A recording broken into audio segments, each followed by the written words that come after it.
Hi, I'm the Wandering Newbie. It's time for more Record Keeper. Today, we have another Dissidia event, a sort of mini event. Reflections of Heroes. I believe Japan had gotten this event for the release of NT, and it comes with it some bonus fights with a slightly different rule scheme. And right, the Dissidia music balance here again, very loud.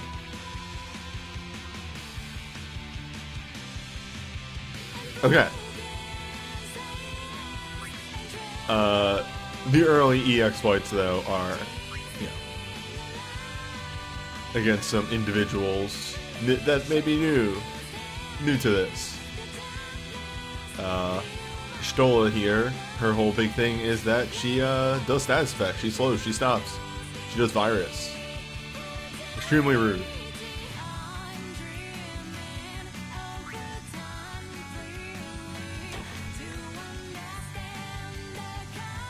Oh, I enjoy the music for the Dissidia event, it just is not balanced.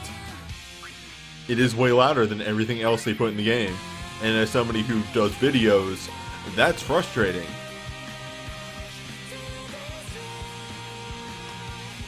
Am I pulling on the banner tonight? I pull on every Fest banner, so yes.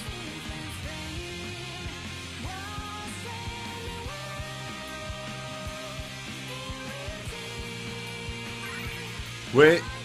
Hold up.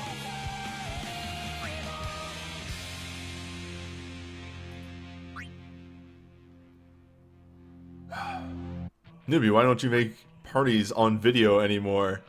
Well,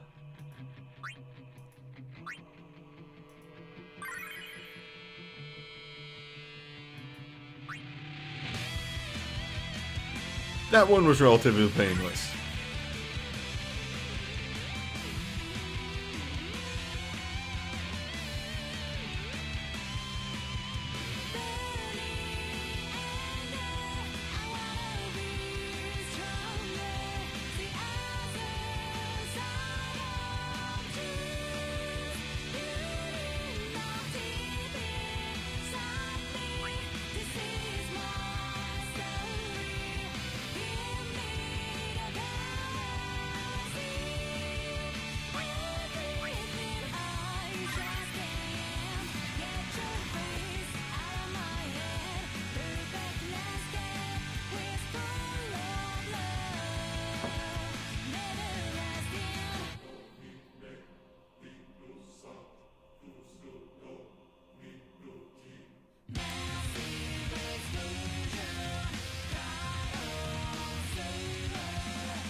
I am unsure what caused this Jesus to appear. Was it the loading?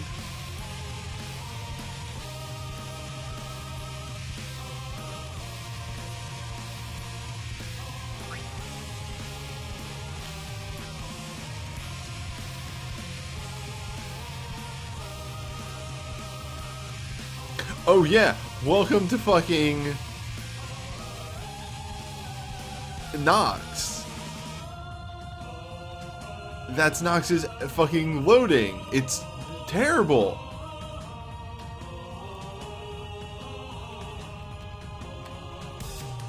Have you not seen that yet?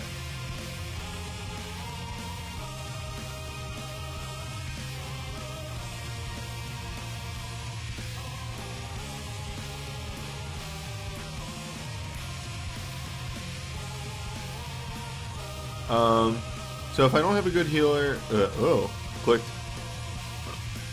Should I use Vanille, Minwoo, Yuna?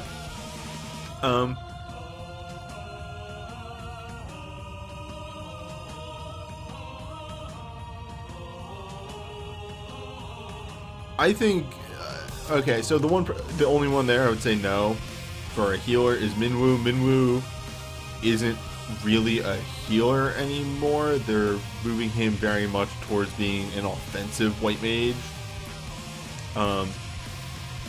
Yuna and Vanille are fine though. They are very powerful healers.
Load times.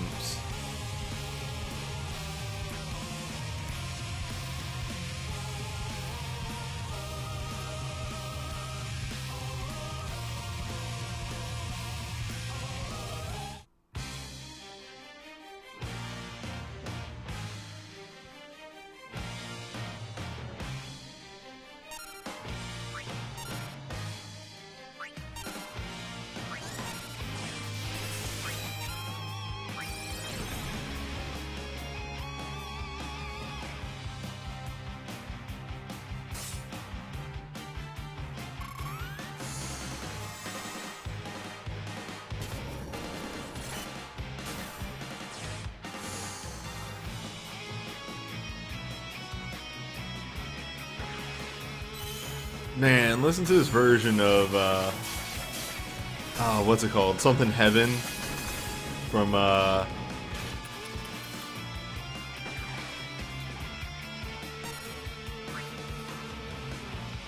14.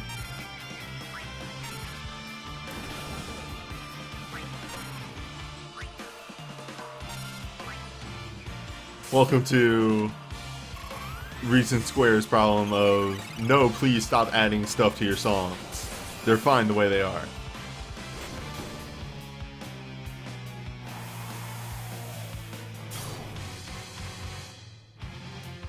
And here I wanted to see the chase on Squall's USB 1. We won't though. I did too much damage.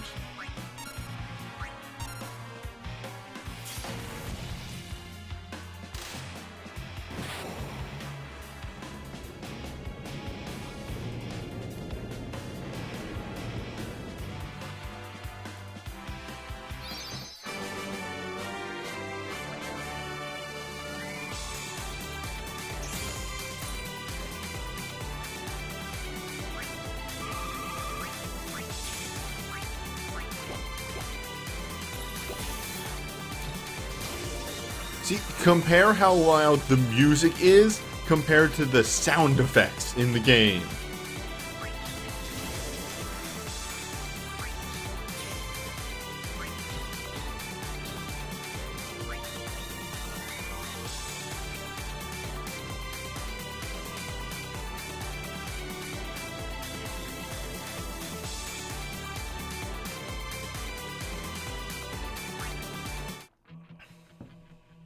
It's so ridiculous.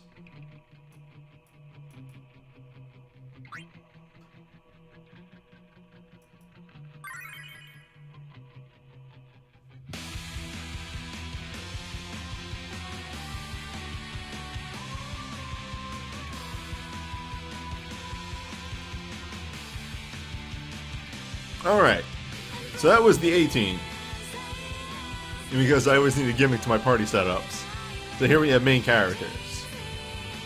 But what if, instead, we had the B team?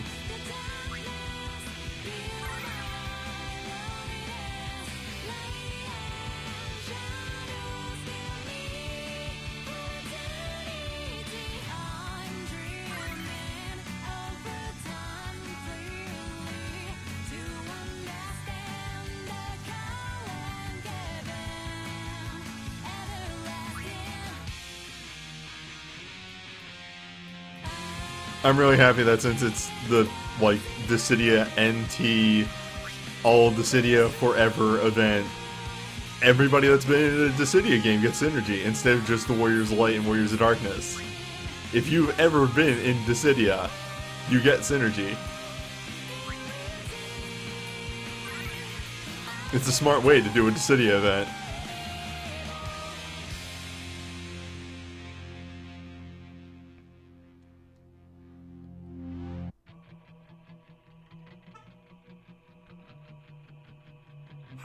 This is a good moment of like, who's like, oh, it's Sid.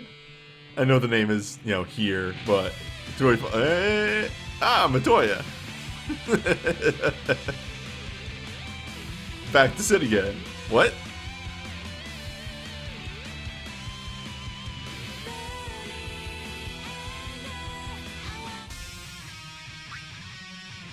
Welcome to my life, V prisoner. I've been hooting and hollering at BlueStack's support team. Hey, please help me help you.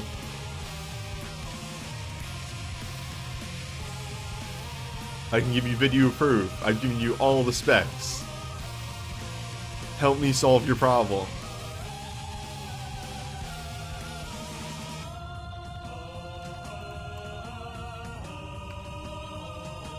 Your emulator is better and I want to use it.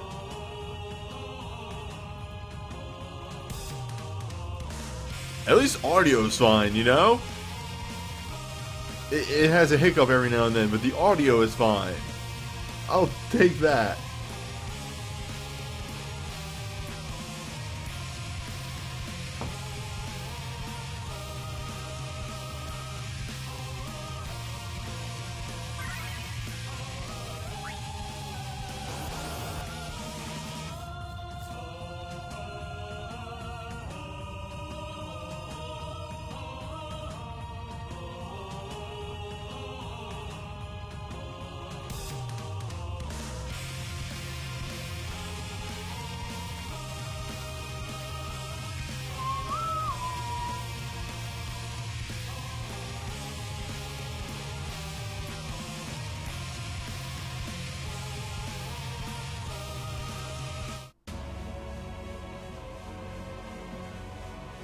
Ah. Hello, Shadow Lord, my old friend.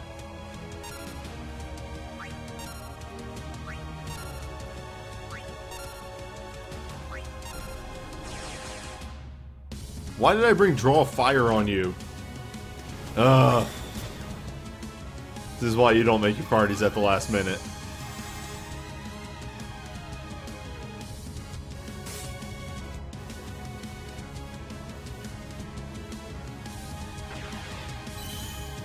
That was supposed to be lore magic.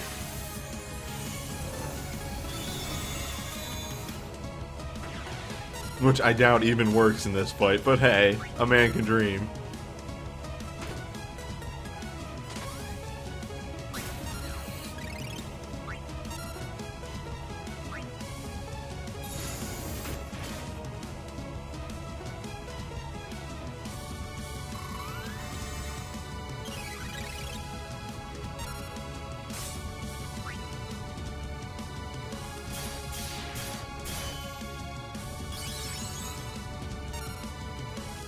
I love that we've never fixed that, like, mistiming of multi-slash there, where it just doesn't really line up at all.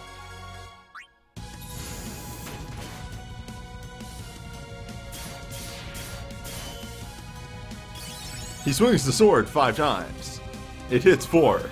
He just misses every time. Just very low accuracy, 20% chance to miss. Uh-oh. Now she's angry.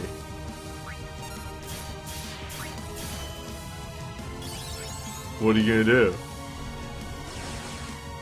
Just stand there?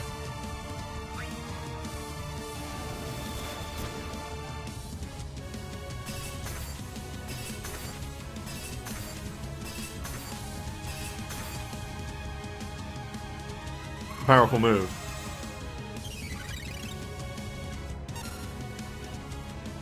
For what it's worth, I shit on 120 difficulty fights all the time for not really being that hard anymore. The 120 multiplayer gave me a run for my money. I actually had to retreat and regroup.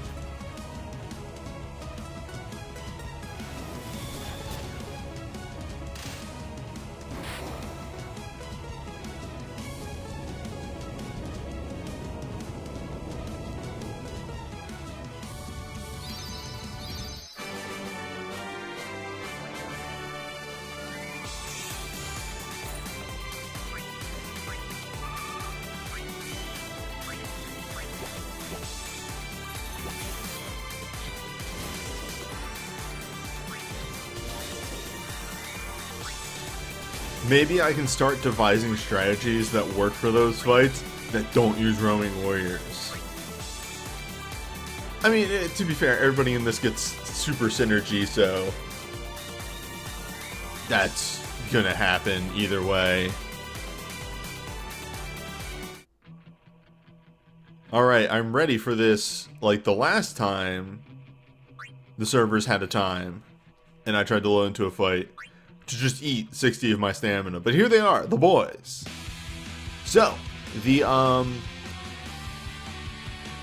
ultimate and higher fights in this actually have a new gimmick. It's 3-on-5, and if you kill somebody, they will revive, and this will keep going until you actually take everyone out. No.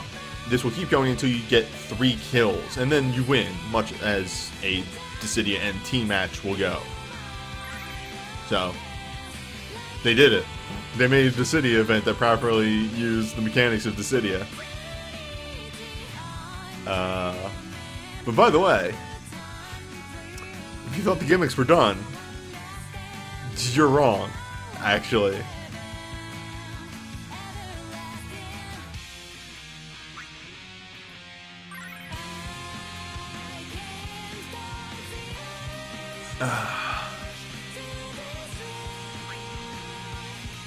A good goof here. Actually, did I get like the lineup right too? Yeah, let me do that.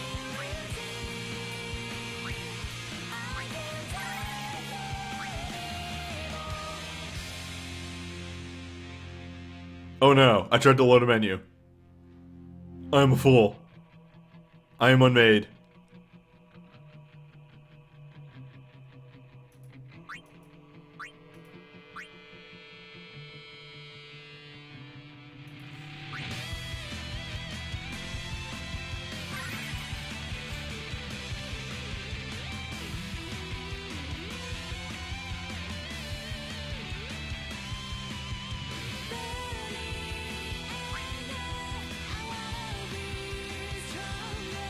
Ah, there we go. That'll work.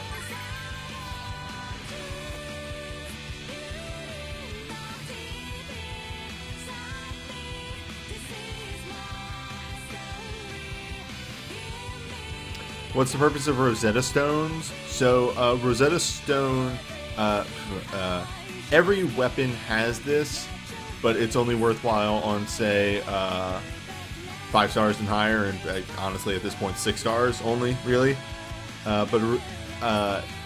Here, you know what? I can show you even better by showing you a piece of equipment. As soon as, you know, our AOL circa 1990 is done loading.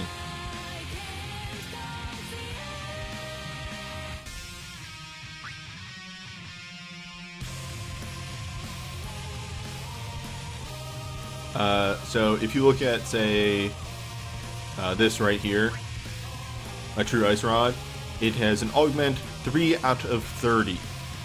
1 Rosetta Stone equals 1 augment point. And what augments do is they add bonus stats to the main stat of the weapon. So, like, here's this Hope Boomerang. It is plus 13 because I've rosetted it up a bit. But then, you know, you have your mage, your white mage thing. You have your mainly physical armor.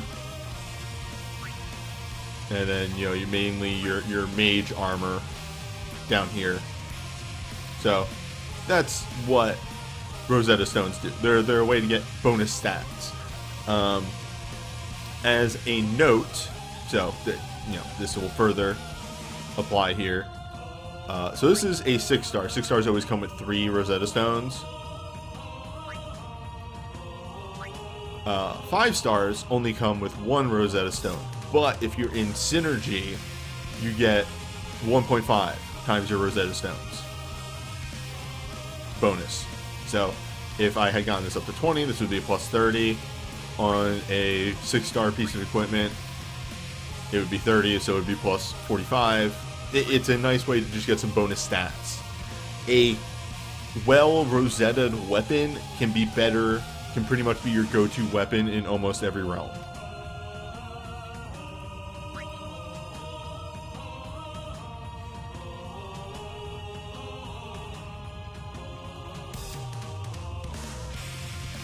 Now the big thing to note, and this is 1,000% accurate, I am living, breathing proof of this.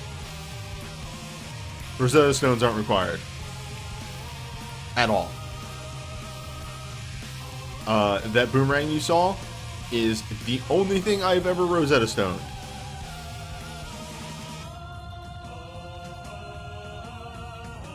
Reason being, and it's silly, but it is my gimmick.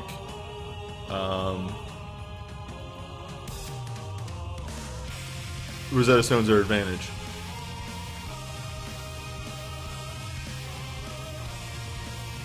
And I try not to give myself too many advantages. I try and do minimum. So, there you go.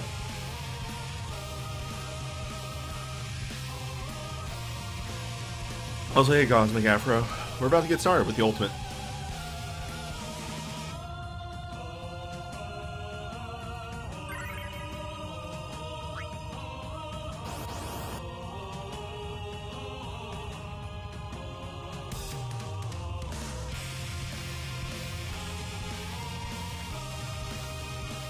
I expect not to load in due to new banners dropping.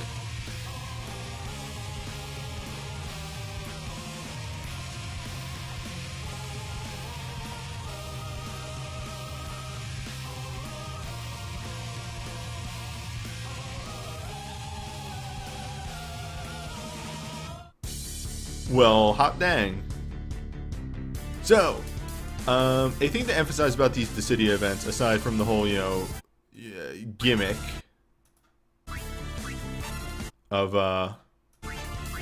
you only need 3 kills, is characters do in fact have the proper stats for what they're doing. By which I mean, your boys here actually only have 900 or 90,000 HP, which is pretty low for an ultimate fight. The other big thing is the AI routine of all the fights is that they are extremely low offensively until you deal any damage to them. They won't take too many actions. They sometimes won't move for a good 3 turns, but if you deal damage, they immediately get off their butts and start acting. As we saw, as soon as I dealt damage, Squall did his draw junction. The other 2 haven't acted yet, which is a little odd, and I'm a bit worried.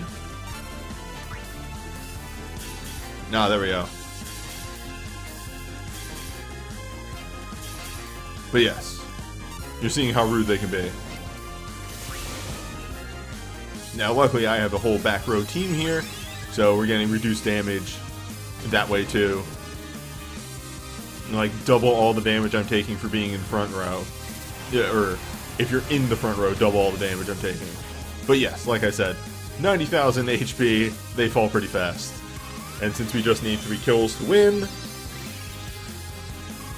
once this Bahamut gets done casting, the fight's over.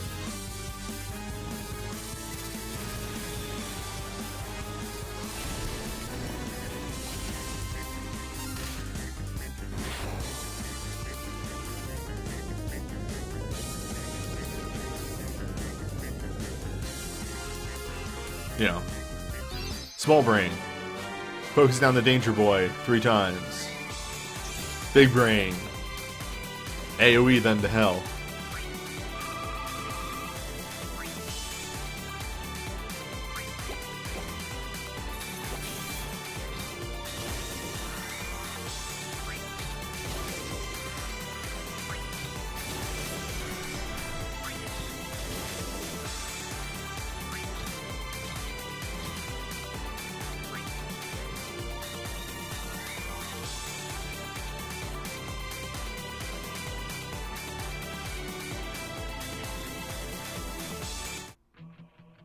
So that, of course, being the ultimate is... holy shit.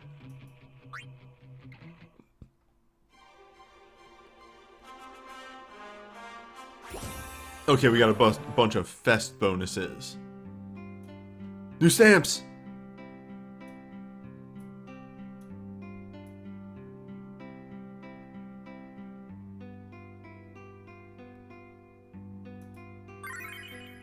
Just gonna slide in and take those.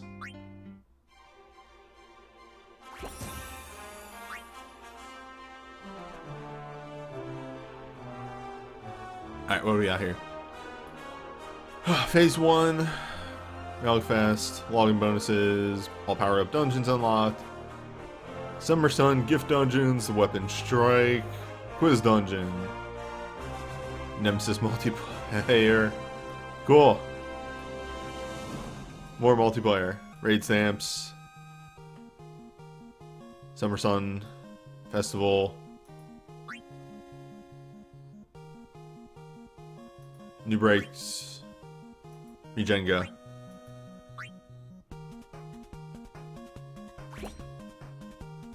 I'm actually kind of curious. Ah, okay. Alright, yes. Let me make a note of something here.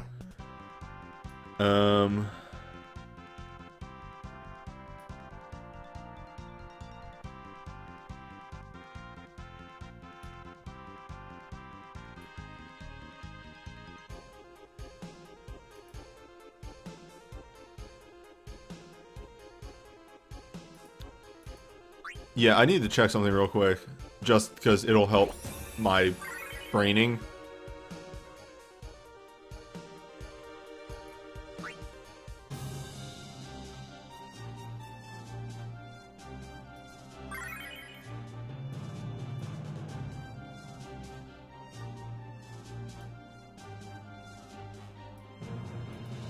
What the fuck is this? Oh, I guess that's where Zero Miss will show up. It being a moon.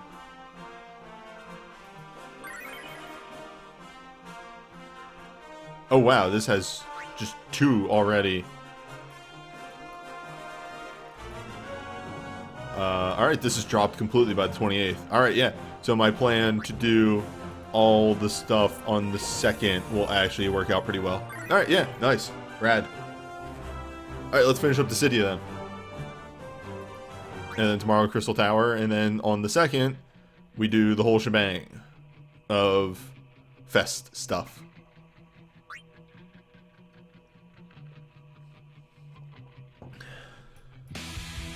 So, the names right here are indicating the characters that we're fighting, because in Dissidia NT, characters have classifications. So last time we fought the speedy characters, this time we're fighting the offensive physical characters of, you know, Furion, Cloud, Warrior of Light. The others are like unique, and because they have like weird gimmicks, and then the range for mages. But yeah, so now that we're moving on to the harder fights, we actually need a bit more thought. Warrior of Light and Furion really like to do interrupt actions and counter.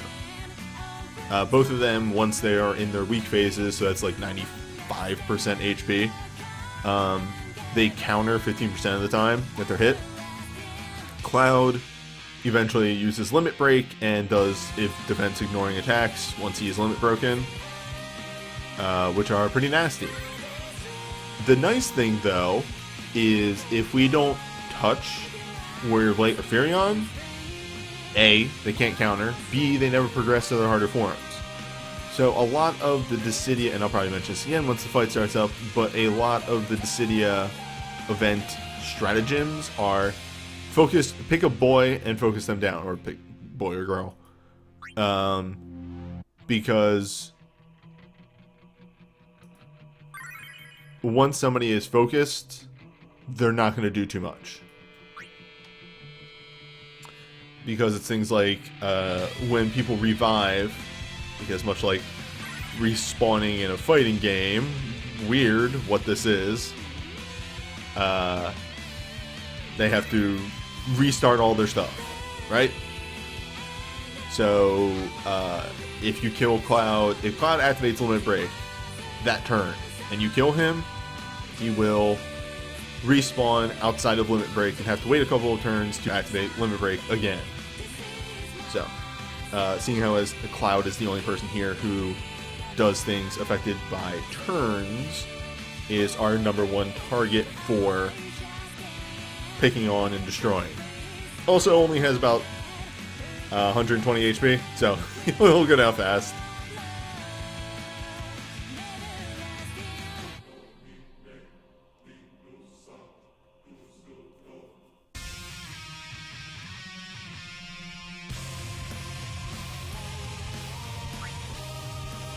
Chat's being really quiet, which just means I'm gonna guess everybody is pulling on banners, so I'm really excited to see what goodies people get.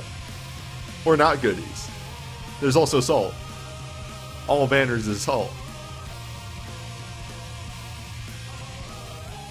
Who gets the Olara stuff? Who's our winner?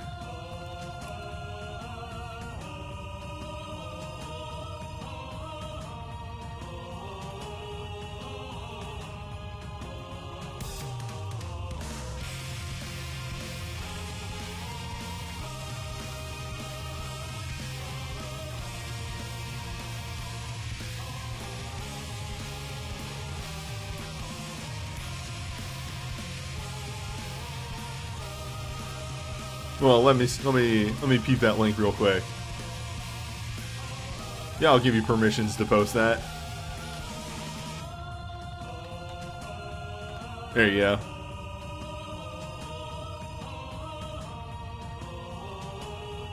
Three Cypher chain breaks, 2 Cypher LMRs, 2 dupes Larsa BSBs. Enjoy your 8-star sword. Holy, oh wait, is it a sword? I can't even remember what the item is anymore. Enjoy your 8-star. Also, holy crap, yeah. Negators. You've landed both chains. And Excalibur Trueblade. Holy shit. You're just, and Metamorphosis Claws. If any of those were dupes, yeah, fucking fantastic. Or, slightly lesser, let me put it that way. But, holy crap, that's a great draw, nonetheless.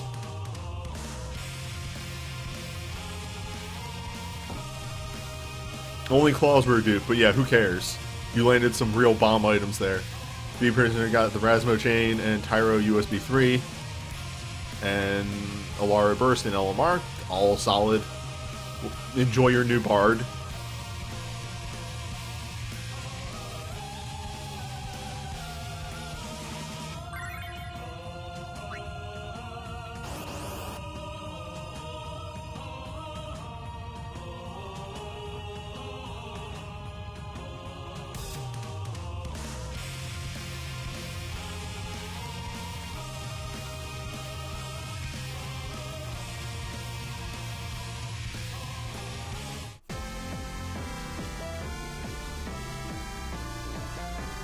Fuck yeah, this song. This song sucks.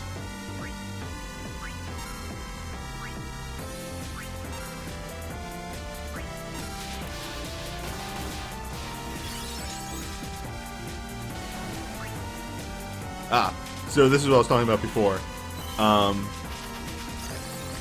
So you're really safe in this until you actually punch somebody. As soon as you punch somebody, you have activated them. As we can see by Cloud immediately getting punched and then doing Blade Beam directly into my nuts, taking me out.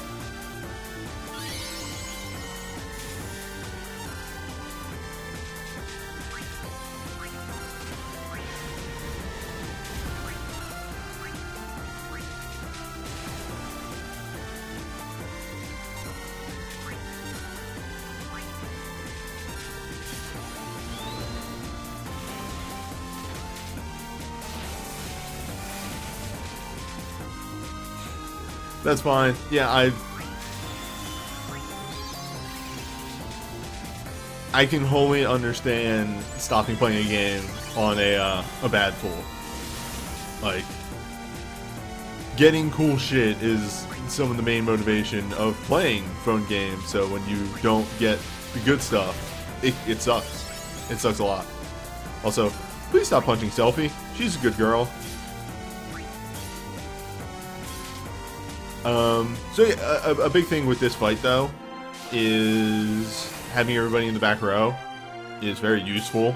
It's very good because a lot of the damage here is melee. One tricky caveat to that, though, is Cloud's Blade Beam is long range. So you're not going to be protected in the back row. I also super recommend having Interrupt Resist on your healer and your debuffer, because that's these two boys, this, you know, top and bottom there, that's their gimmick, is to interrupt you. Also, I talked about this briefly before, but with these, if you're going single target, you want to focus on one person alone, because weak phases begin once people's HP is reduced with the interrupt resist. Once HP is reduced to a point, their weak phases start. So if you can keep their HP from going down, that weak phase never occurs.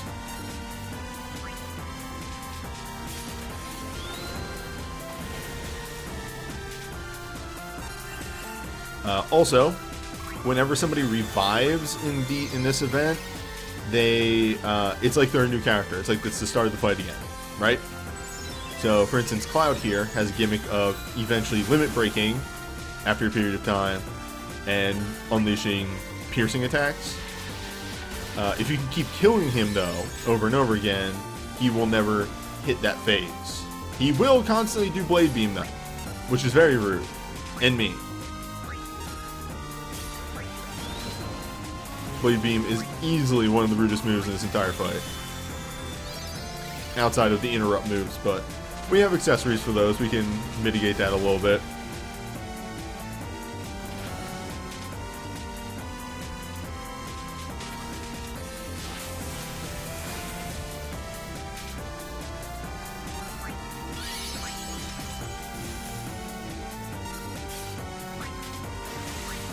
Yeah, there we go. He is finally limit broken, which means the next move he does, if he gets it off, will be very nasty.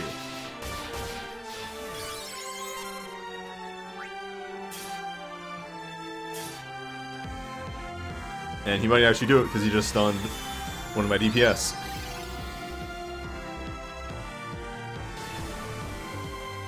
Yep, there you go.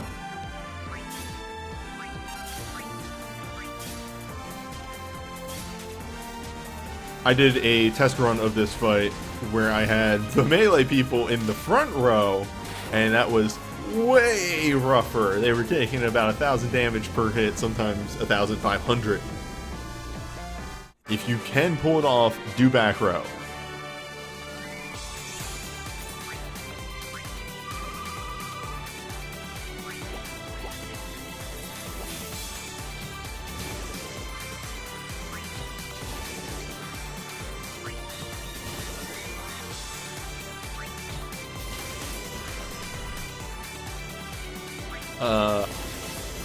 I'm a gamer. I kind of agree with you for the most part.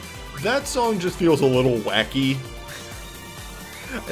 I'm not too big on the club remix of the original Final Fantasy theme. Also, one more Bullfather Wolf. What's your Okay, so you got 3 Cypher, Elmar. Tyro USB 3 is good. That's good. You know, you won't get a ton of use out of it, especially in like things like Crystal Tower and stuff like that, but where you do get use out of it, it'll be really nice. I still use it everywhere. Okay, so here we go. Von, Rasmo, Butts. So Butts and Rasmo have weak phases. Rasmo will, you know, he does his Rasmo thing. He galvanize.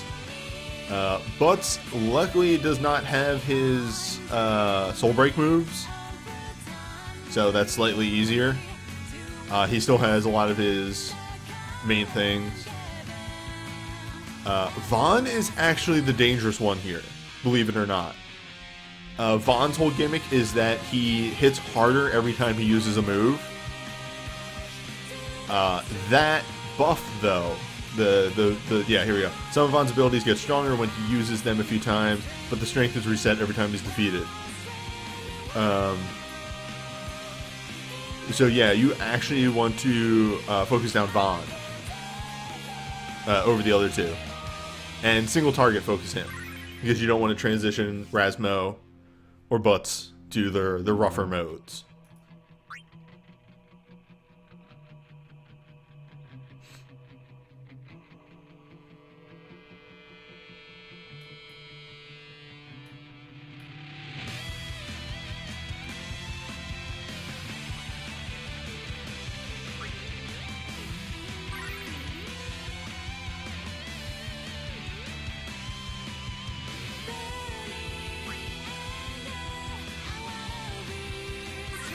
Bart's v Bart's, Vaughn v Vaughn. Man, why didn't I throw fucking Rasmo on this team? Because I need AoE breaks. Honestly, that's the answer.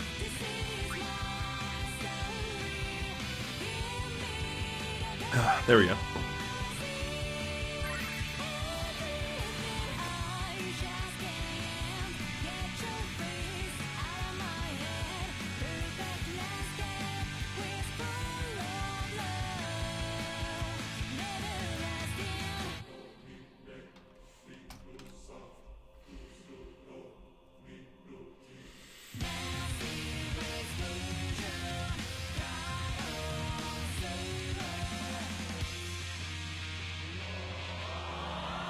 Oh, Lord. Oh, that was a good stretch. Whew. And I'm almost out of coffee. And I had a big cup this time. I blame these low times. 2 pulls I could afford on banner 1. Not a single 6-star. Hey, Tyrell Lamar is still good. Makes Tyro fucking baller. There we go.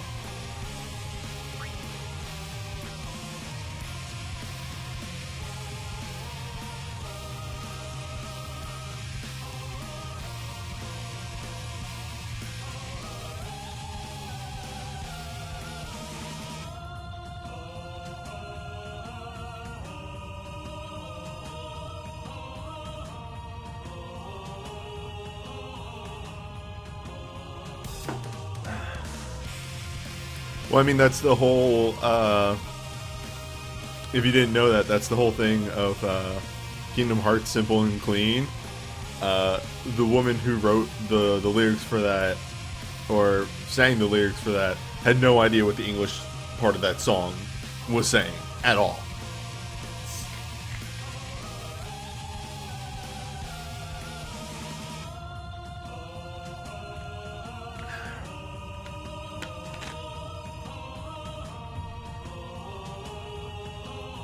And that's not like a hearsay thing.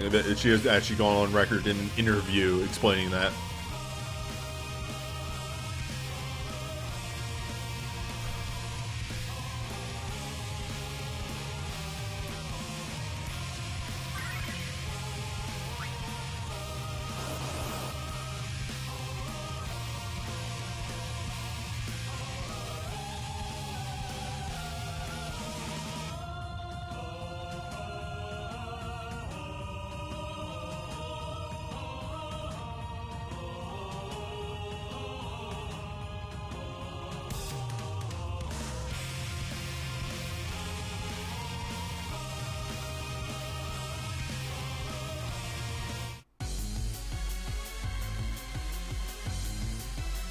Here are the boys.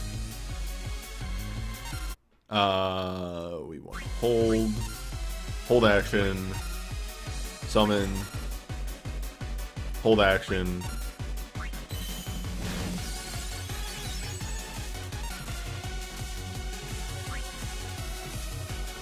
I have not yet pulled on Banner 1. I will probably be doing that later. If you are watching Justice Apocalypse video on YouTube, go watch the full stream. There's a banner pull on there. Also some banner discussion. Okay. now that we have activated, we can invest.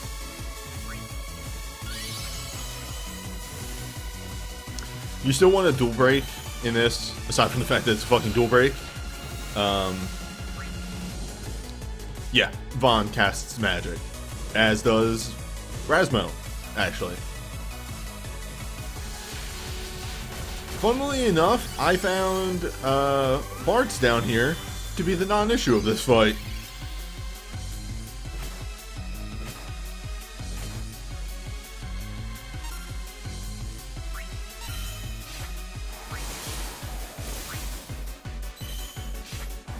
Another cool trick.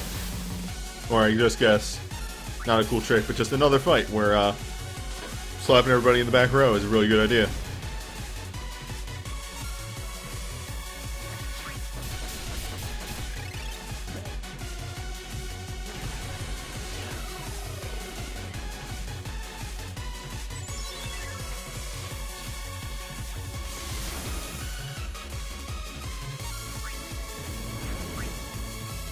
So yeah,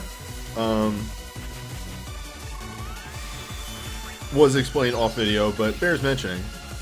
A lot of the gimmick of this fight is Rasmo will buff.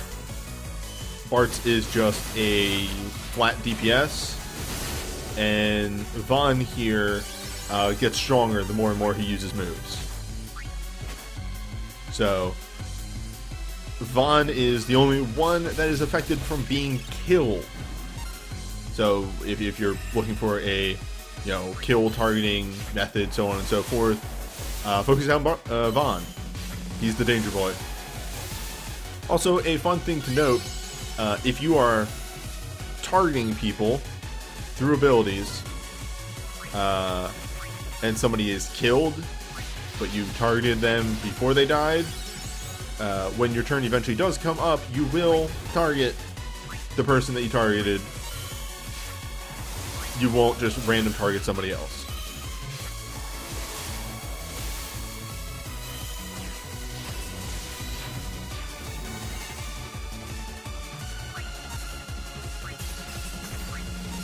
Unless it's a double cast. And that is the exception. Zwirch.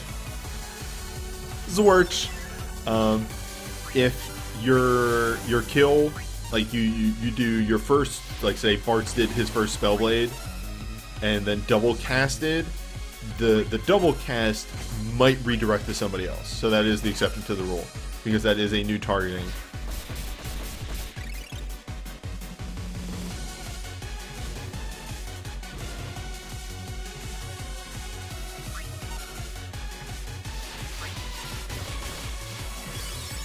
So I really enjoy this this move that's going on.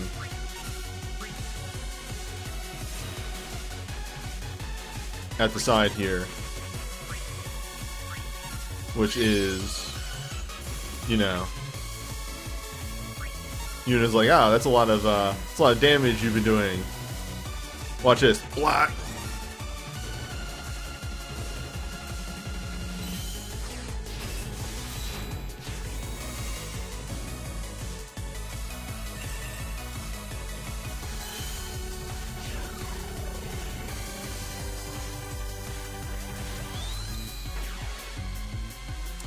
Yuna is an extremely powerful unit nowadays.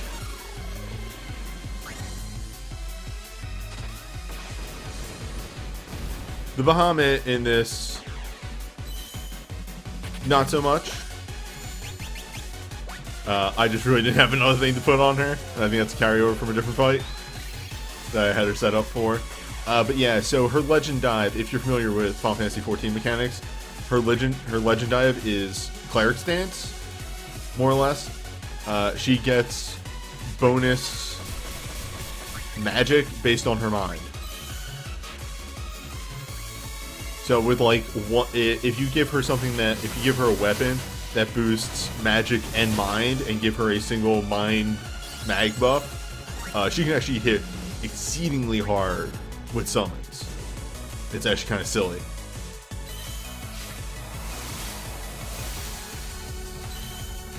But yeah, this is the general gimmick of this fight is, yes, 3, one more, one more, one more, yeah!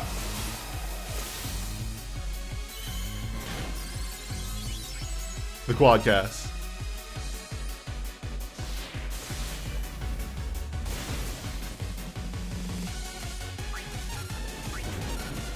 Bespoke only in Legend.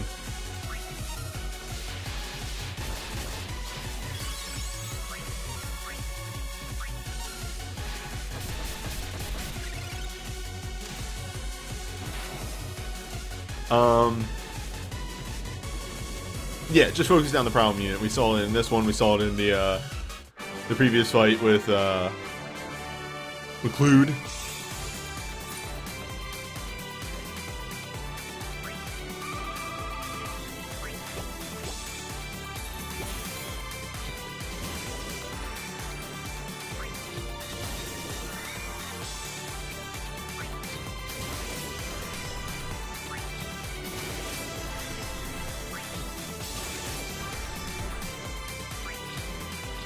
But what if, though, I went all in?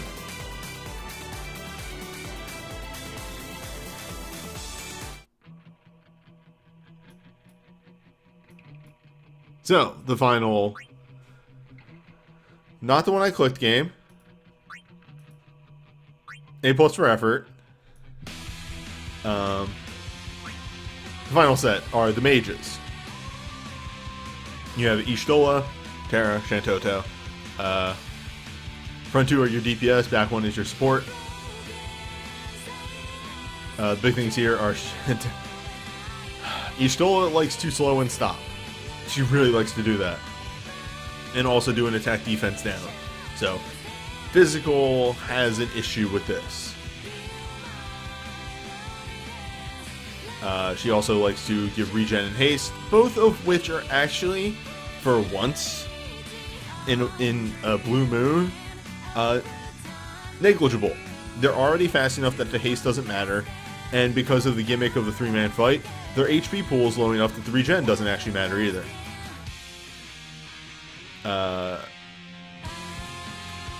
Terra will boost her magic. Shantoto goes super when she gets low.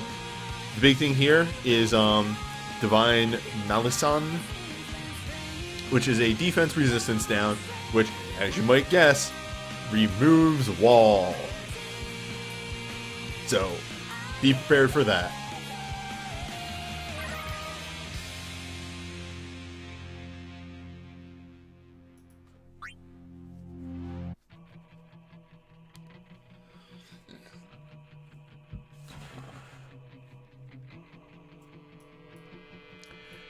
If you were going single target in this, I would say focus down Ishtola and leave the other two alone. Oh, but we're not doing that.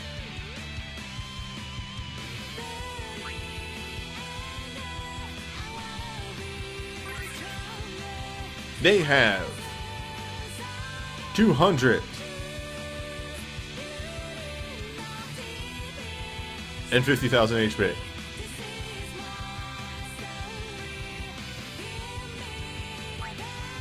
More than enough for any summon to eat through. Or less than enough? How does that joke actually work?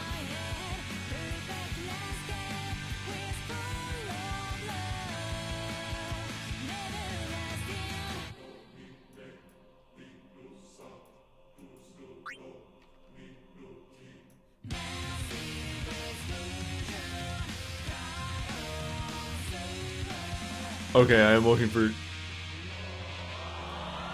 Okay. Whew. I am looking for things that I prepared ahead of time, game, please. You're killing me here.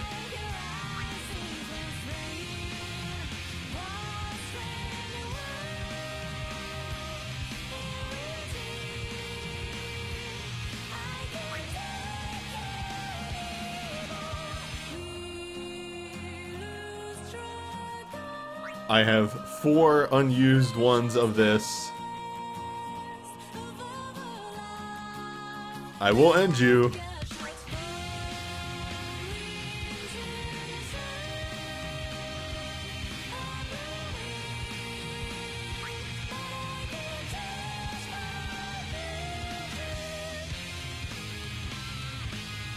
Maybe I'll find a free one.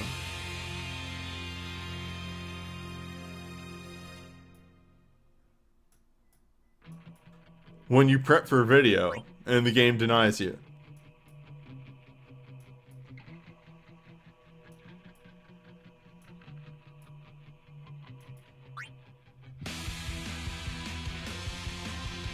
Hey, Lamau.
Alright.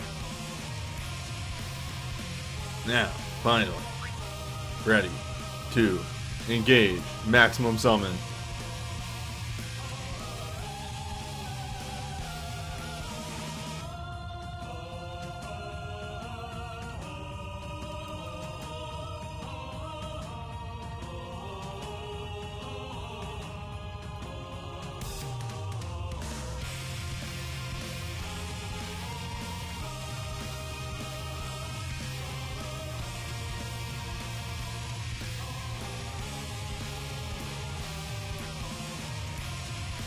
There we go. I wanted to get it perfectly center. Took some effort.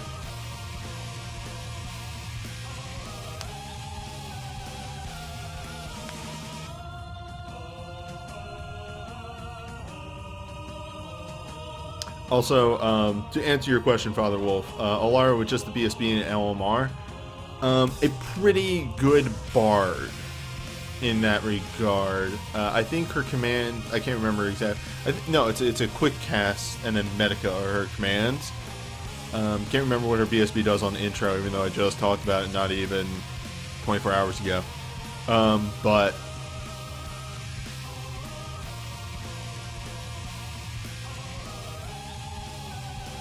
yeah, healing guts. Yep. Yeah. Filar's USB is so good, you get 3 of them. Congrats on your 8-star. Sounds like a good 8-star. Anywho.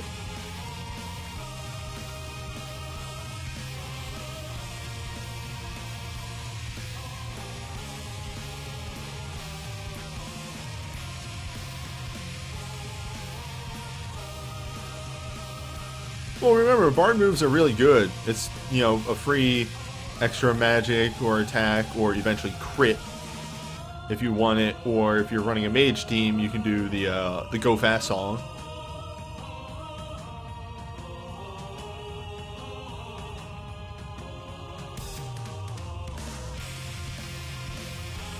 Also remember, Alara has summon, so one could be the Go Fast song and the other command could be summon magic.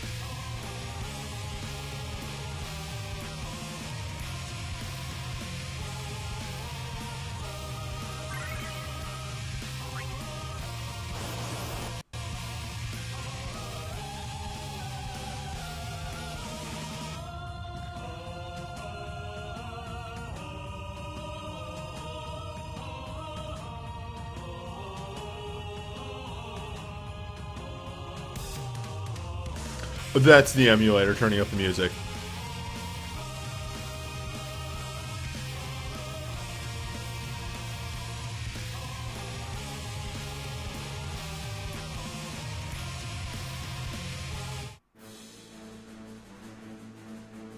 The Cydia events historically have really bad. Okay, so it's not specifically the emulator turning up the music. The Cydia events historically have had really bad audio bouncing. Like, completely god awful.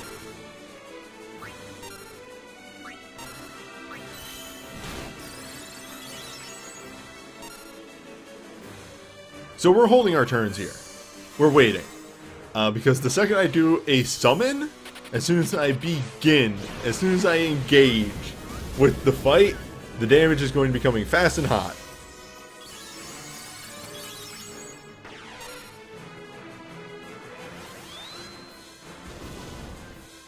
Perhaps even before I engage with the fight.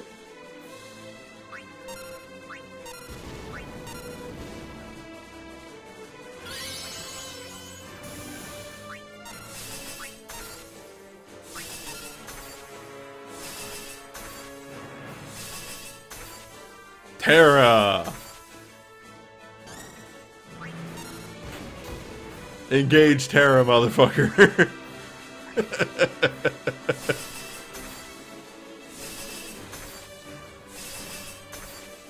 It okay.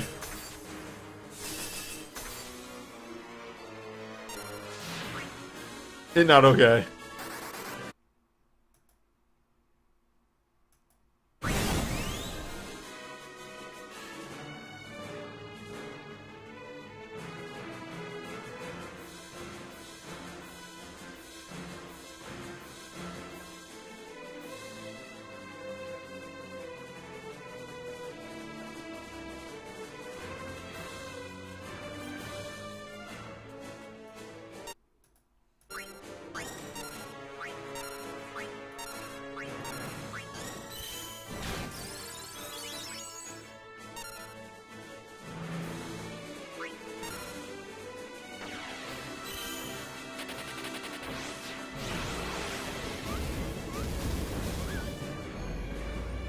Yeah.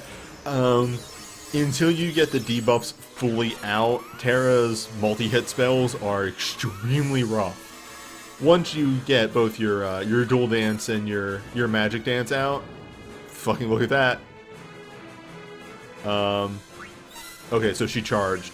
Charge is a flat magic up on fuckballs, pissed ass, on Terra. So, yes, we want to get the magic down, out, and about.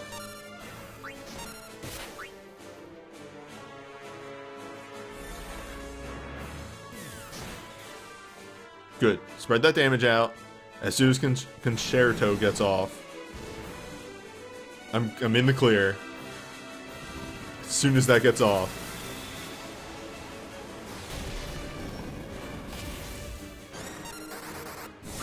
I hit the wrong button. Piss. That's gonna butt me in the butt. That's gonna suck.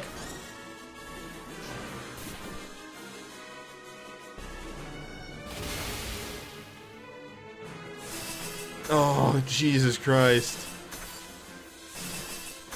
It okay? It alright?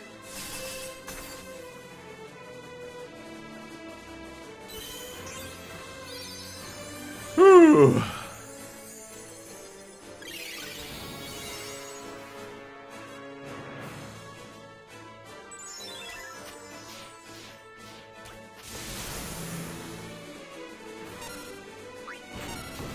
Oh, she had her thing ready.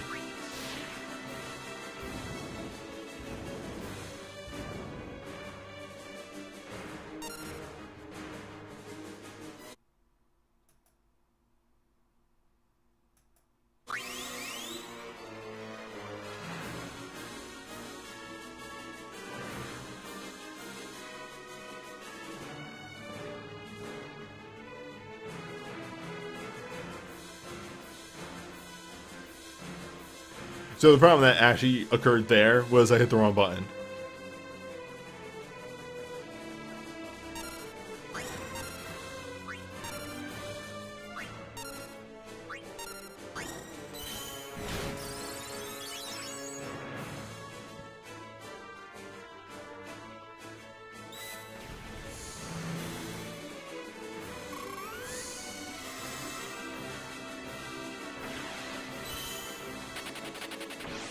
I mean, look, we just get to keep seeing Saz here take off in his ship.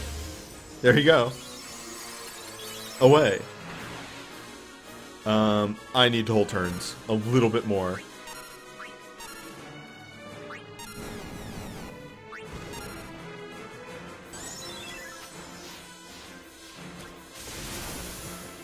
As much as that sucks to do, I need to make sure I have both breakdowns up and out before I start doing damage.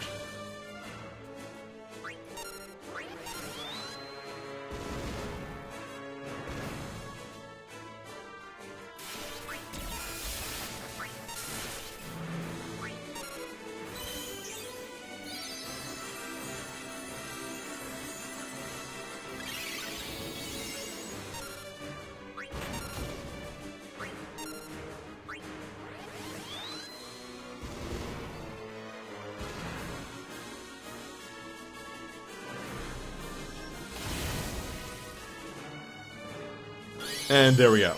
Debuffs are out. This will be a little simpler now. A little. Very small.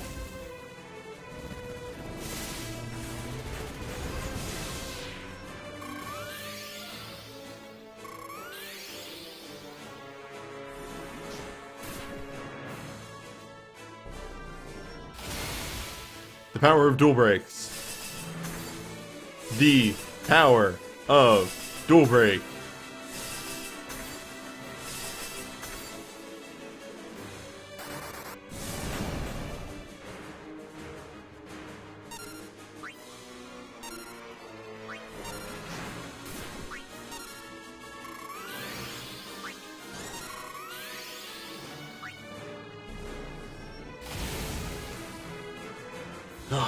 Really, that's the big thing in this fight. Do not engage the enemy team until you have your wall, your shell, your dual breaks.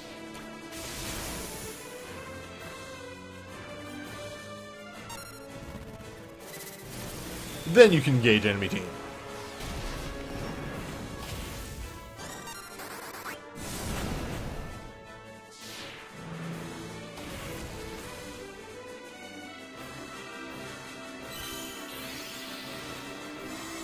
Then you can get your regen on.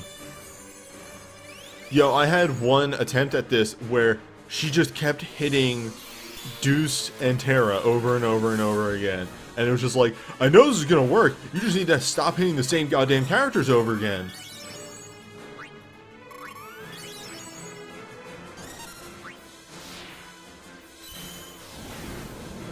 Yo, dog, I found a use for Yuna's unique too.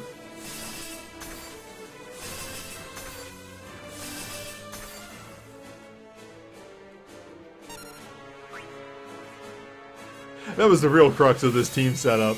I went, I have a really dumb thing that I could use on Yuna. Alright, so they're healing now. Bars are still pretty full. I could probably get another Concerto off.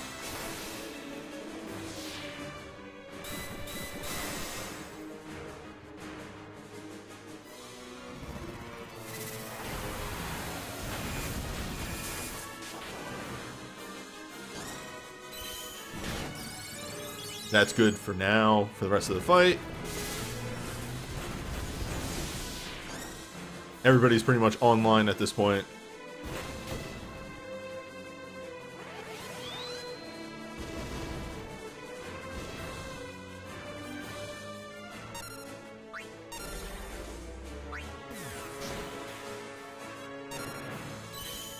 So yeah, that's the amount that they heal off of regen. It's like 6,000. If you're doing proper damage.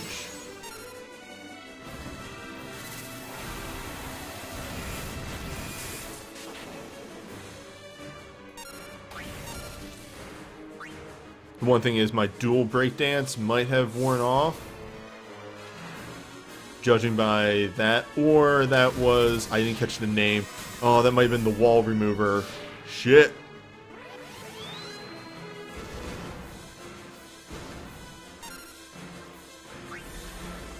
It was. That's what that was, I think.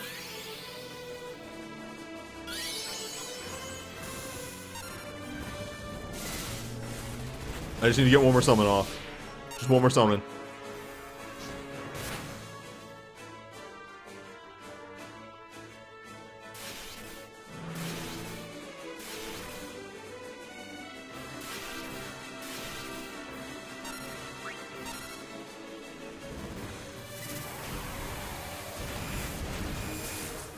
Oh, I'm gonna need one more. They healed.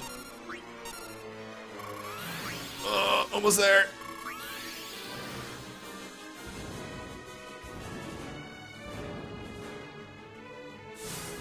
They do not like Krill. Engage Krill. Krill! Oh, Krill! She sleep.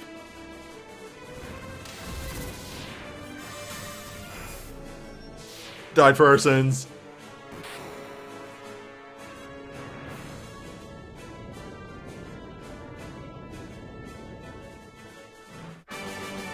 God.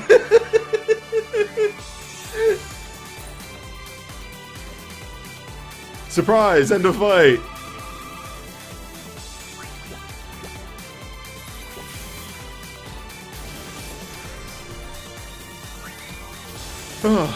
But yeah, that's how you just go whole ham. Just AoE. It's fun. It makes the fight interesting.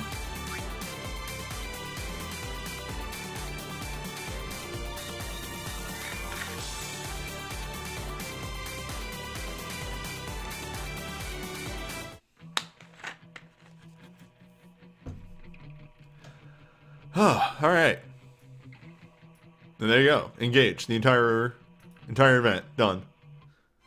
Oh. Had a bit of a hiccup there. Dropped a couple frames. Obviously the rest of this content will, like this. This will be tomorrow. This will be... Did not actually mean to click that. Interesting. But yeah. Crystal Tower will be tomorrow. Summer Festival will be... the 2nd of July, because I will be going on a brief vacation. But for now, we have banners. Banners I don't recommend pulling on, but banners that we have to log and review nonetheless. I kind of want to look at the event rules for this. Dusk. Get crystal, get orbs, get motes, and many more.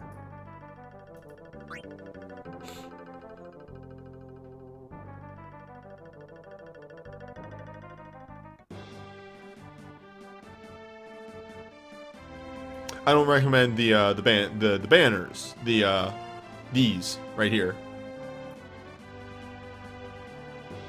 The Cydia stuff, but I'm gonna go over them anyway. Because there's new items on them. Fuck yeah! Back again, bad audio bouncing.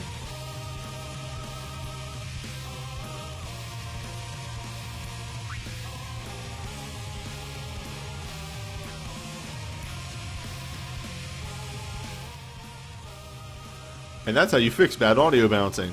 I just had to cut the volume in half, in case you were curious.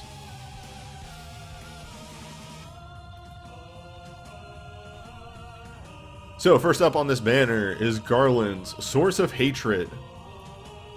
10 physical dark, non-elemental, infused dark. Causes dark abilities to reduce the delay of the user's actions for 1 turn. No. Cause the user's dark abilities to reduce the delay. It causes dark abilities to have a follow-up Grip of Chaos, which is a 2-hit, not a dark non-elemental. That is also a drain. It's a very powerful move in general. It's very good for Garland and kind of makes him worthwhile using. In all, I really, it's a USB that I enjoy.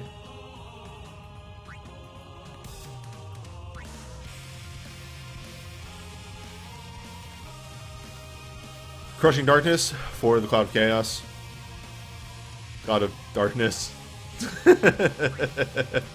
7 magic dark lightning to all enemies infused with dark. Raise magic of all allies and resistance 30%.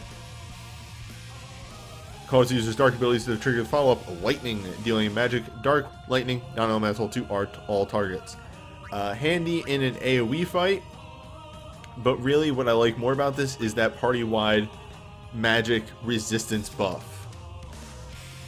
I think Garland's LMR 2 is Drain on chance when he hits. That sounds like a darkness move. It's either him or Dark Cecil. I can't remember which one, but one of them has that. But yeah, so Crashing Darkness has the downside of the follow-up isn't that great. It's an AoE single hit. Okay, so it is Garland. Okay, yeah, Garland has some potential. That AoE single hit chaser isn't great, though the In Dark, the 7-hit intro, and the mag resistance up is actually really great. So I actually still really like this, just because of the utility of it. Chaser is bad though. The chaser's not great. So that's its downside. Pretty middle of the road. But I would not turn my nose up to this. Soul King. 10 range physical dark. Reduce delay of the user's actions for 1 turn. Set the critical hit rate to 75. Raise attack and defense 30%. Temporarily reduce the delay of the user's actions when using dark attacks. Now.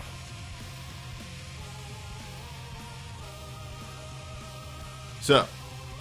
I am going to investigate something very quickly before moving on. Actually, you know what I should do when I do these streams? Hold up.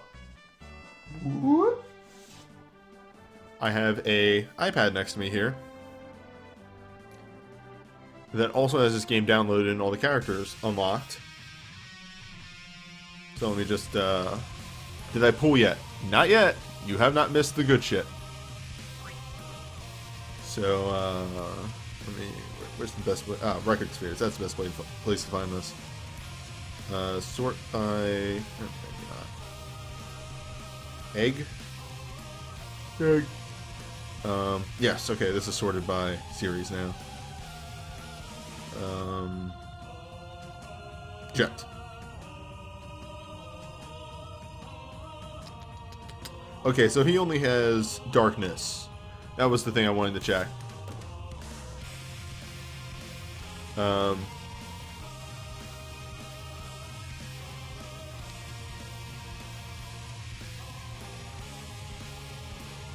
going to be pulling on Pest Banner 1. But anyway, we're talking about the City of Banners real quick. So Ultimate Jet Rush is pretty alright. The only downside of it is that he can only chase with darkness moves. And he doesn't have ways to heal to counteract the moves of Crimson and Sanguine Cross, as well as some other darkness users do. So you're really only better off using Dread Weapon on him. It is a small boost to dark damage on a Blitzball, which is only usable by him or Tyro. That can really maximize on that, so that's a downside, actually, there. But the guaranteed crit chance is actually really nice, because, or not guaranteed, but 75%, which is highly likely. So, if you are using Dread Weapon, you will 9 times out of 10 heal yourself back up to full by using it. So, yeah, it does have some very good utility there. This just doesn't have the maximum versatility of some other good ultras. Still very good though. Speaking of a very good ultra, Rune Unflinching.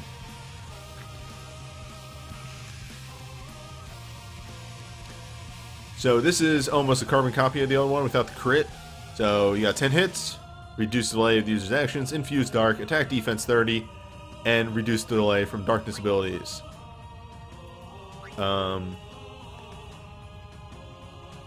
You know what? It would have been better off if I went to the Soul Sphere directory on this iPad, because that would allow me to look at dives.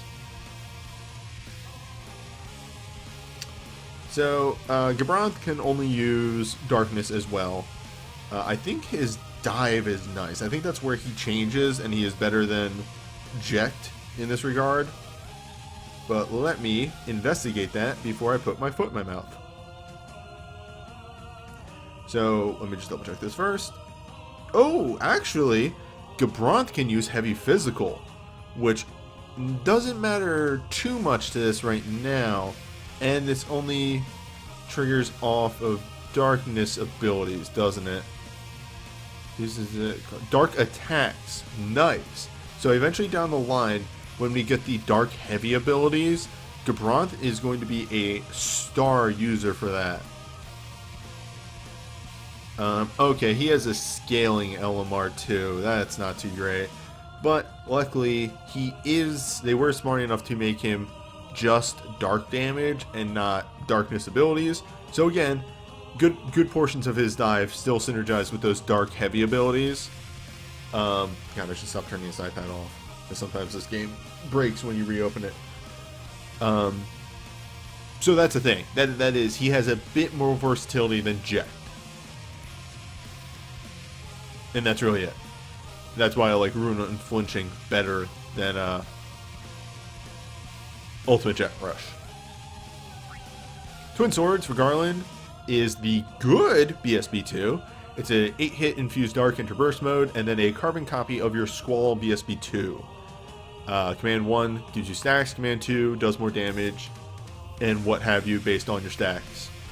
Honestly, just all in all is very good. The downside for Garland is he doesn't, I think it's an LMR for his double cast, so that's his downside. Zero Form Particle Beam is a 6-hit mag mind buff and doom everyone. So if you're utilizing this, make sure you're ending the fight quickly. Command 1 is a 3-hit single target, raise the damage of darkness abilities for 3 turns. Command 2 is a 2-hit AoE with a mag defense bargain. All in all, it's a good BSB for her, and it's good party-wide support. And you can easily do Command 1 into, oh my god, the Doom, Magic, Darkness, Ability, something Void. No, that's not right. Shit.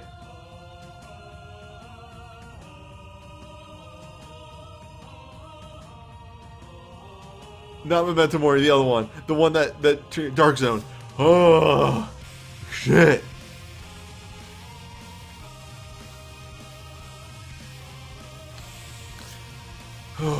Okay. The Doom can help you with triggering Dark Zone, and Command 1 combos into it pretty well. Just as stated before, you don't want to do this as your start of a fight unless you know you're going to finish that fight very quickly, because 30 seconds isn't too long of a time.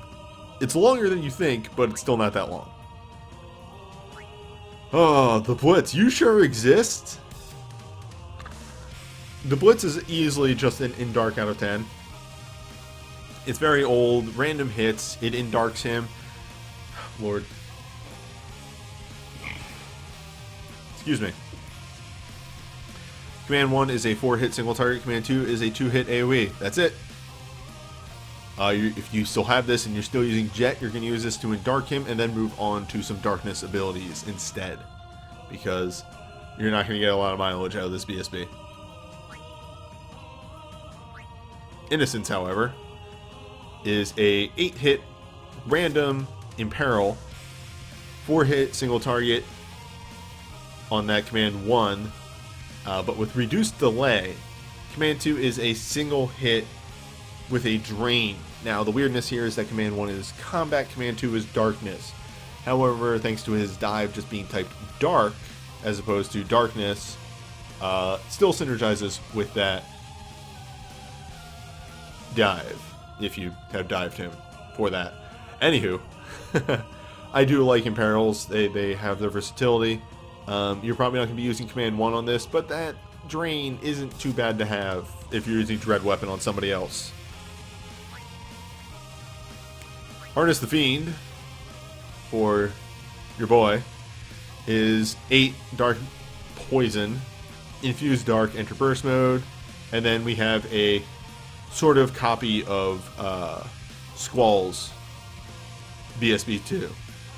2 Dark Poison with a lowering of magic on the opponent, but a raising of a stack on Kefka. Command 2 has a higher potency and hits more times based on the number of stacks that you have. Kefka, does he have double cast Darkness? I want to say it's an LMR, but let's just check very quickly.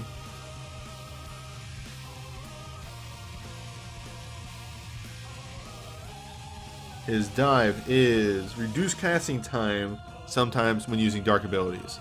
So, doesn't have a double cast on his dive, so it's probably on an LMR. So, it has the same problem that Garland has. Still pretty okay. Still gets a lot of work done. Do the Dark Holy Chains come back soon? That is not a question for me. My main problem, I never really look ahead to banners too far. I can't really answer that one 100%. Sorry. Then we have LMRs here at the end. Demon Mail is a trance mode for Garland that makes him go faster. It's okay. Start the battle in dark. It's pretty alright for Cloud Darkness. Start the battle in dark. Pretty alright for Jet. Hey, what do you know? Start the battle in dark. Well, it's the, it is the Dark Boy banner. There's your double cast. So Kefka's double cast is on this banner at the very least, so there's that usefulness right there. All in all, it's not a bad Darkness banner. Just the main problem is that it is happening during Fest, so I can't really super recommend pulling on it unless you have a massive excess of Mithril and desperately need some dark abilities. So, there's that.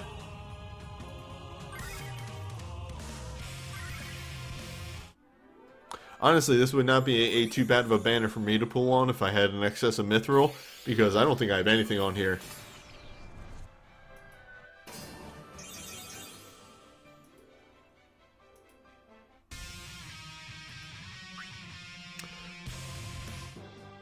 Now, at the reverse of that...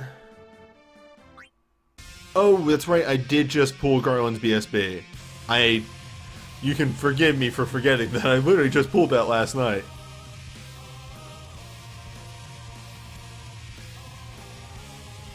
Okay, so, starting off, we have Cruelest Azure. Fantastic non-elemental damage, maybe some of the best non-elemental damage in the game right now. It also being an attack resistance drain. 10 hits, gives him instant cast and bonus thief damage. Still usable down the line when he becomes more elemental based. Like, I think they make him wind. So there is that. But yeah, I really like Cruelest Azure. I have it. I use it a lot. Well, I use it when I can, I should say. But yeah. It's good non-elemental damage, but it being non-elemental has the downsides of being non-elemental damage. Thousand Suns. 10 Lightning, Ice, Fire, in Lightning, enter Twin Strike EX mode. In Twin Strike EX mode, raise the user's magic 30% and cause a witch ability Hungry Cast. So,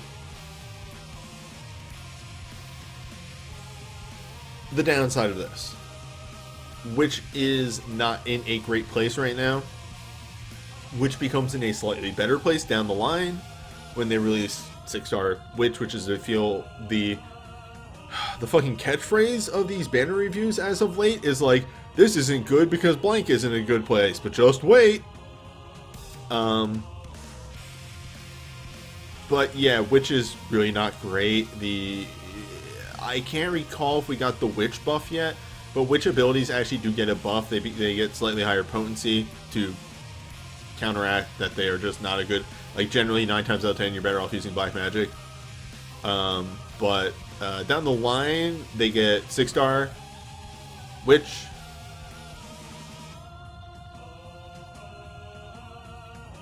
with a better move. And it becomes better. Sorry. I kind of just said the same thing twice for like 5 minutes. Either way, Zephyr Memories. Zephyr Memories is fan-fucking-tastic! 10 Physical Wind. Reduce the delay of the user's actions. Infuse Wind. Enter EX mode, which raises attack 30% and causes wind abilities to reduce the delay of the user's action for the next turn. Lunith here is probably my best DPS in the Earth Magicite because of this break. Lunith can dive to 5-star Spellblade, and when Tornado Strike comes out, he'll be better for it. Probably get better DPS with that. But for now, he can use the Dragoon jumps. You'll have to work around airtime, but pretty superb in that regard. I generally have him maxing damage, and if I do this during chain, he maxes damage on each hit of this. So, no, yeah, Zephyr Memory is a very good wind break. Imperial Turret is an overstrike out of 10. Hello, it's fire. It's magic. It's an overstrike. If he's in the front row, it has higher potency. Ace! Arc Blast. 5 instant ranged physical attacks. Magic defense down. Enter burst mode with a magic and defense down with short casting time on the commands. Very nice. Very good. This is still very powerful even in this day and age. This can completely destroy a single target mage fight on his own. You consider the fact that you can have a dancer with the dual break and full break as well. Yeah, Vaughn's a really good debuffer.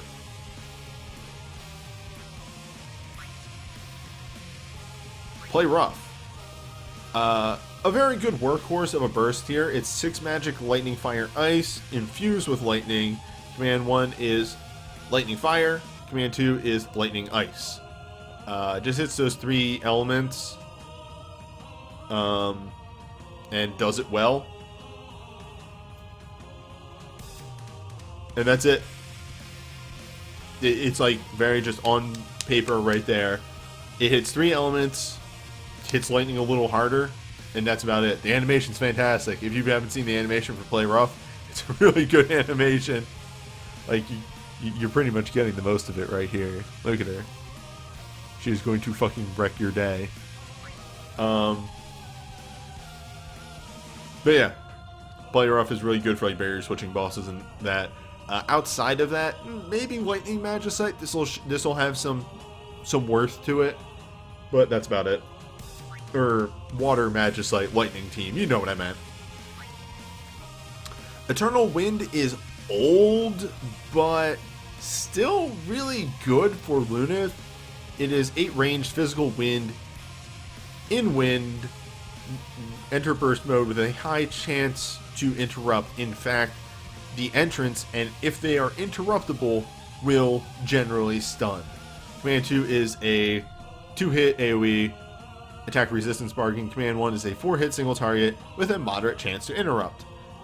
We're seeing more and more fights that can't be interrupted because we're not allowed to have anything fun here in Record Keeper.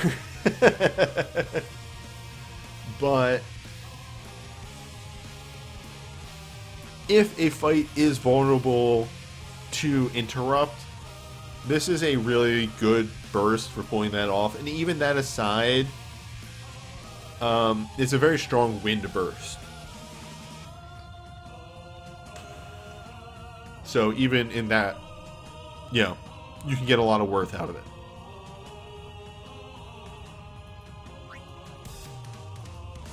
Nah, Ace's summer wear. Fire Raga RF is an instant 8 magic fire, enter burst mode, but the real winner here is party wide blink. So that is an instant blink.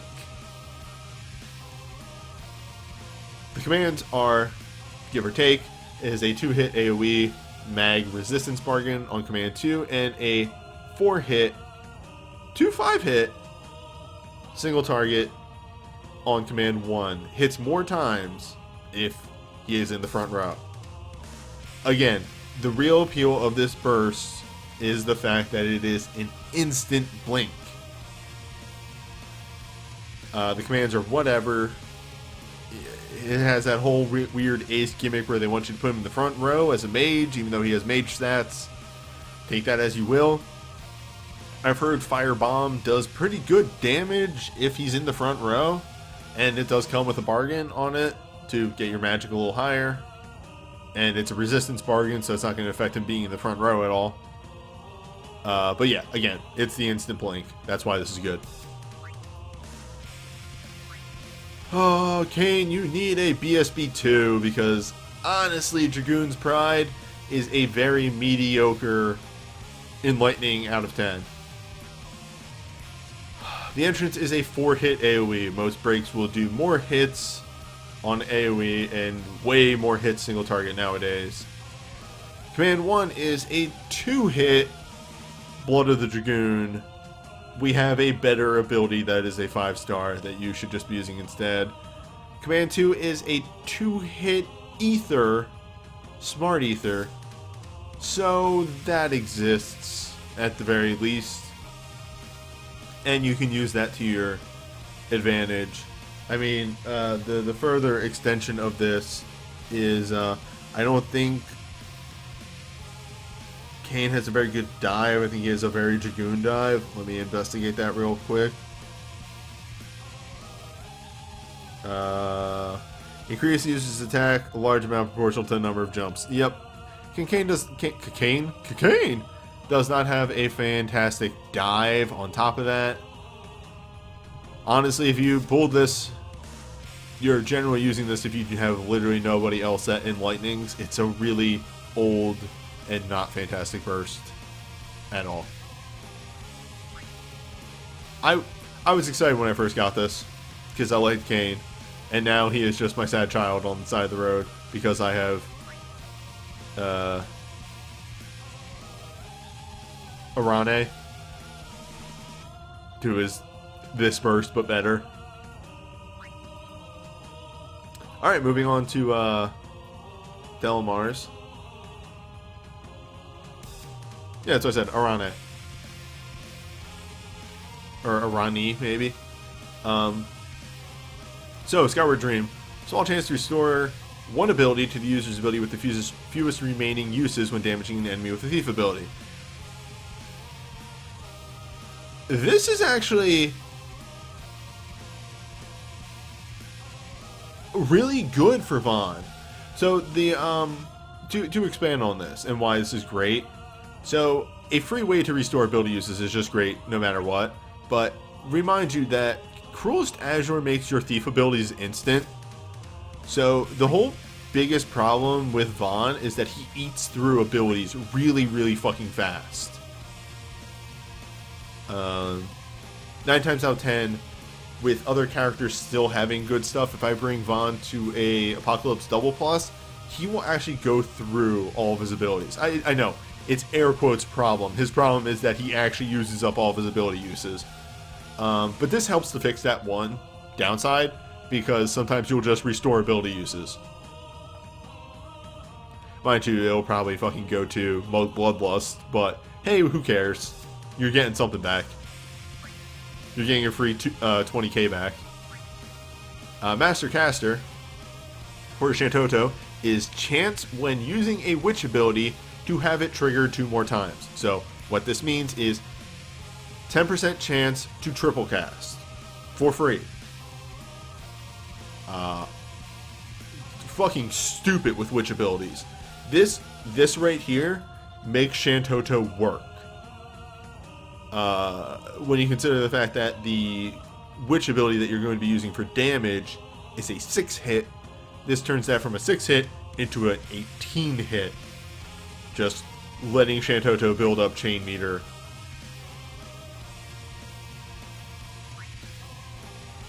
No, that does not say or, it just says 2 more.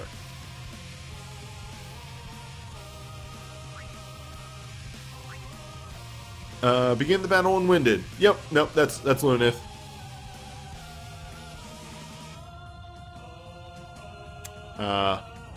Lunith is the wind boy. This is certainly a hammer right there. That does not look like an axe game. Maybe, you know, just turn that slightly to the side. I don't know. It looks goofy. Start in fired and also fire booster. Good for Ace and what he does. You can combo this into Meltdown and Chain Fire Aga if need be. Dragoon's Bracer. A good Dragoon record materia. The qualifications for this is like Dragoon ability and Spear, but like honestly, if you're using Kane, you have a Spear. And you're going to be using it for Dragoon abilities. And a free 25% more damage for hitting 2 requirements is actually really fucking good when you think about it.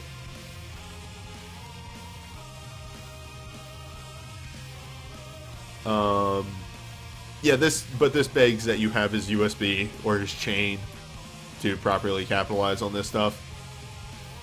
But yeah, no, it's good. And yeah, that's the whole banner. Generally, the LMRs on this are great. Kane is the only burst on this that is kind of mediocre. And then all the 6 stars are fine. So, it's another good banner. Just, again, another banner that happens to be happening during Fest.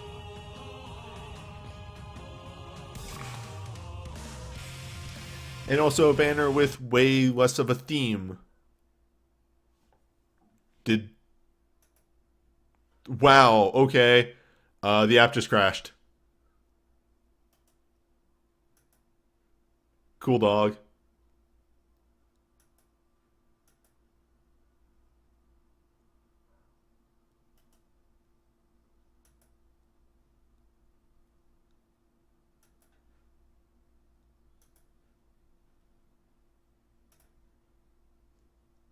One moment.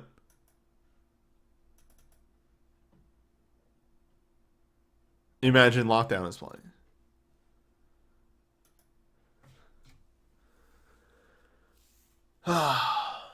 We almost made it the entire stream without a crash. Other than, you know, startup crashes. I excuse those.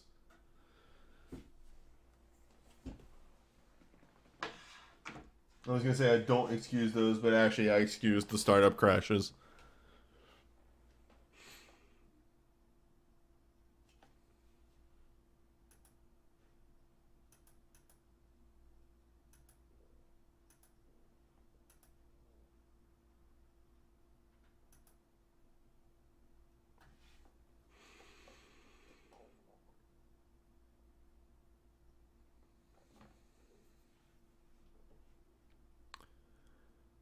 Oh, man, expecting Nox to function is hubris.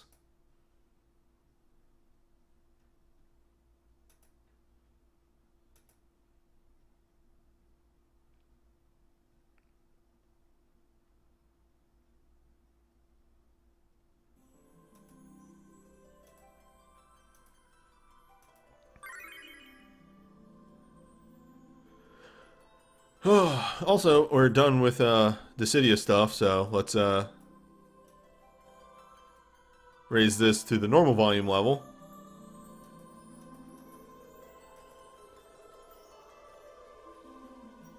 Shut that down, shut this down.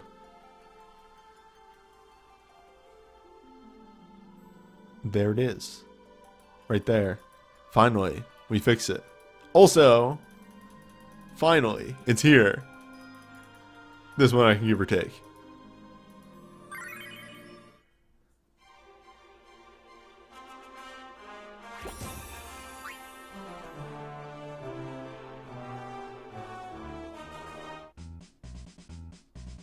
And our prize was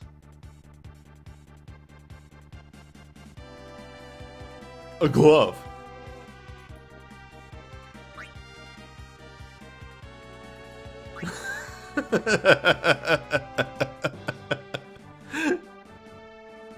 Well, it would not be fun to end on that, so let us.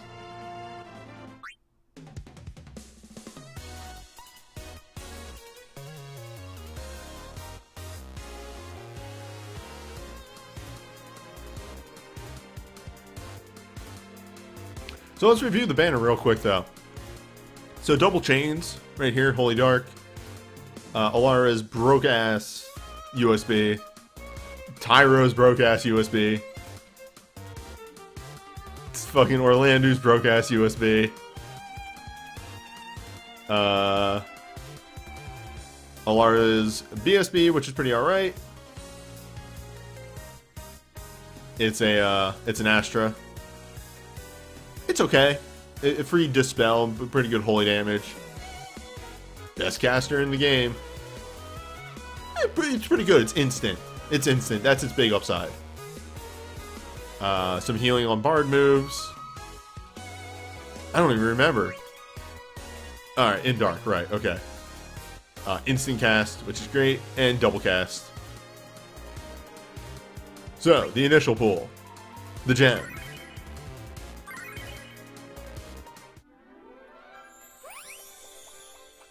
No, banner 1 is easily the best banner.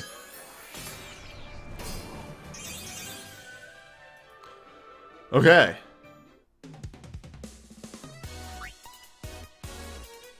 It's time.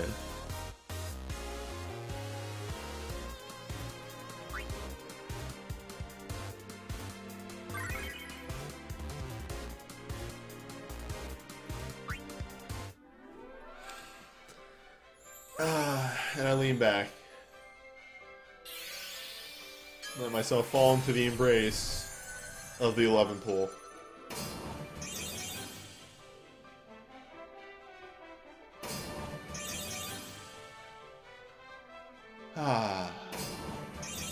See, I don't know. It's a mystery for me. It could be anything.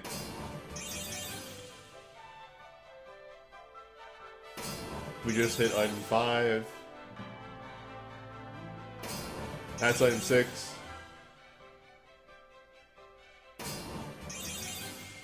7. Maybe not a fantastic pool. 8. It could still be decent. 9. Alright, maybe it's 111. Okay, hello. A dupe. Hello, Sword Saint here, finally. Hello. Welcome to the team.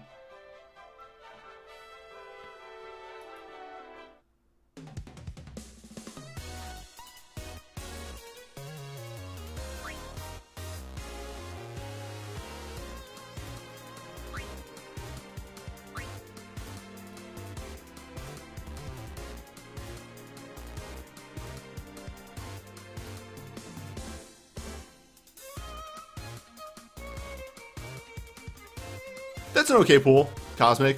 Considering that you had, like, that many dupes on the banner, I'd say you made out like a devil. And yeah, I got a Sword Saint. Hey, 6-star. You know, me personally, I went into this hoping for finally getting a Holy or Dark Chain. But, hey, I'll come out of this with just Holy or Dark ultimate power, you know?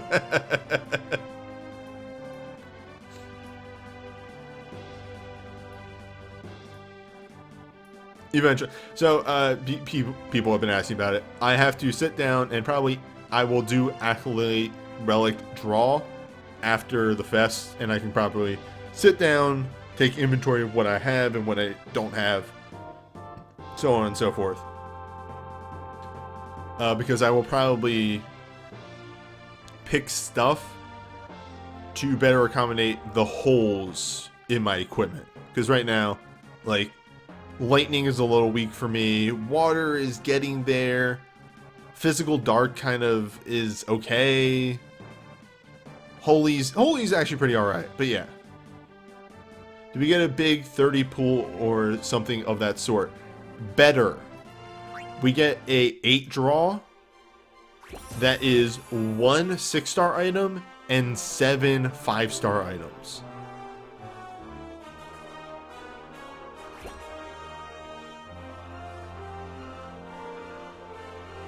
I have no idea when that drops.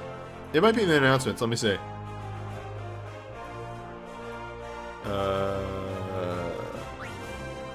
Nope.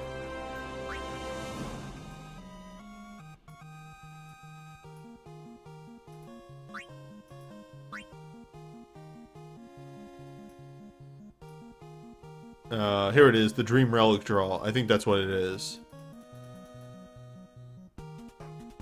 So it's on the 1st.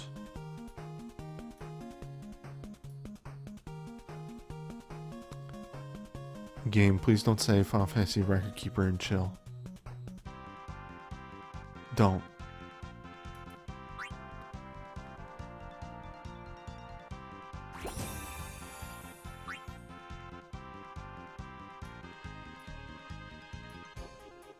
Hey teens.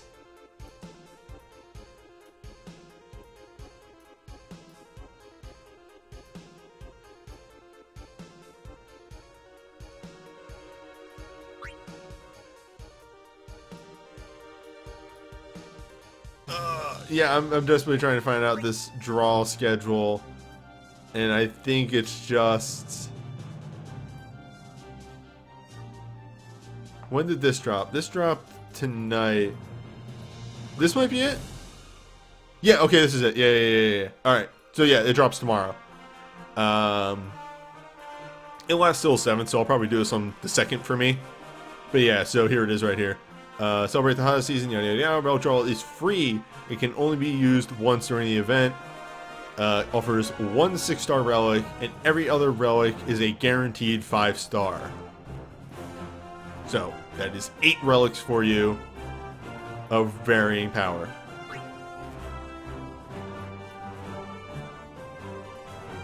Well, for now, we're going to sign off. So let me do my sign off for the video.